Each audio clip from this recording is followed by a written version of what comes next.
وَإِذَا قِيلَ لَهُمْ لَا تُفْسِدُوا فِي الْأَرْضِ، واو زبر وا، حمزہ زیر ای، و ای، ذال الف زبر ذا،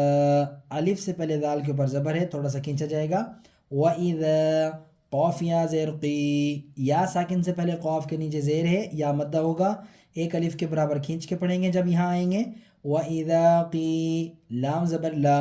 وَإِذَا قِیلَ، لام زبر لا، وَإِذَا قِیلَ لا، حامیم پیش ہم، وَإِذَا قِیلَ لَهُمْ، لام الف زبر لا، الف سے پہلے لام کے اوپر زبر ہے، تھوڑا سا کھینچ کے پڑھیں گے، تا فا پیش تف، لا تف، سین زیر سی، لا تف سی، دال واؤ پیش دو، واؤ ساکن سے پہلے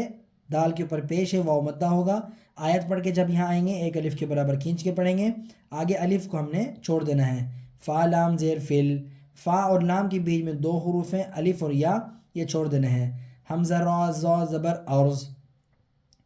حمزہ را زا زبر ارز، یا آپ لوگ ایسا پڑھنا چاہیں حمزہ را زبر ار، زا زیر زی، آروزی، ہم نے اب ادھر کیا کرنا ہے، ٹھہرنا ہے، تو آخری حرف جو ہے ضاد، اس کو ہم نے ساکن کر دینا ہے، ٹھیک ہے، وَإِذَا قِيلَ لَهُمْ لَا تُفْسِدُوا فِي الْأَرْضِ،